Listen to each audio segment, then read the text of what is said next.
ব্যক্তি অহংকারের মধ্যে চলে যাবেন না। আজ আমাদের মধ্যে হাম চো দিগার নিস্ত, এই যে ধারণা আমি অনেক কিছু, আমি অনেক কিছু, আমি বড় আলেম, আমি বড় পয়সাওয়ালা, আমি বড় বক্তা, আমি বড় হুজুর, এই যে হাম চো দিগার নিস্ত, আমার মতন আর কে আছে, আমার মতন আর কেউ নেই। There is no alternative, আমার কোনো অল্টারনেটিভ নেই, আমার কোনো সমকক্ষ নেই। এটা শয়তানের কথা ছিল। আপনি জেনে নিন, আপনি বনি আদম, আপনি আদমের সন্তান। আপনার মধ্যে একটা গুণ দেওয়া আছে, আপনার মধ্যে অনেক ভুল আছে। আপনাকে ক্রোধ দেওয়া হয়েছে, রাগ দেওয়া হয়েছে, লোভ দেওয়া হয়েছে, আপনাকে অহংকার দেওয়া হয়েছে, সব দেওয়া হয়েছে। এর সাথে একটা গুণ দেওয়া হয়েছে, আপনাকে তার দেওয়া হচ্ছে বিনম্রতা।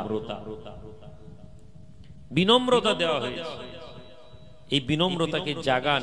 এটা একটি বাতির মতন, আপনার ভেতরে আপনি যত জ্বালাতে থাকবেন, এই যত আলো দিবে তত আপনার শরীর নূর হবে। আর যত এই বিনম্রতাকে আপনি ঢেকে দিবেন, আপনার শরীর তত কমে যাবে। নবীজির বিনম্রতা কি ছিল? আজ হোসনে আখলাক আমাদের মধ্যে নেই।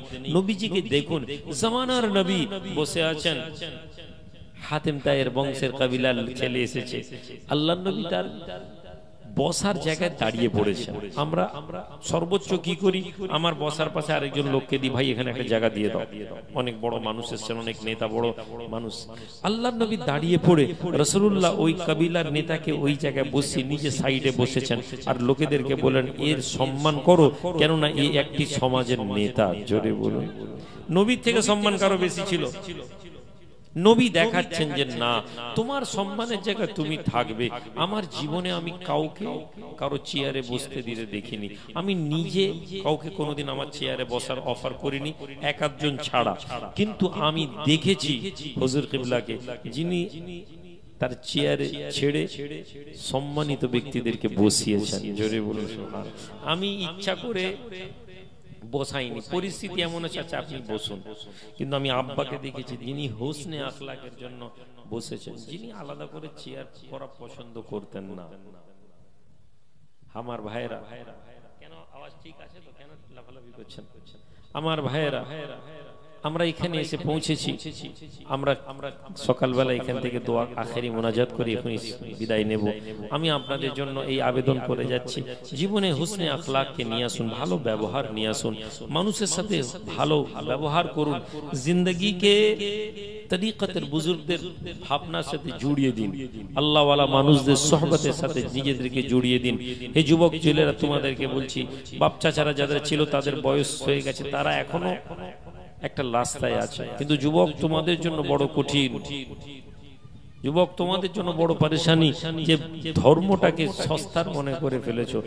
ধর্মটা মনে হয়েছে এটা কোনো বিষয় না, ধর্ম মনে হয়েছে এটা কেবলমাত্র আর অন্যান্য ধর্মের মানুষদের মতো।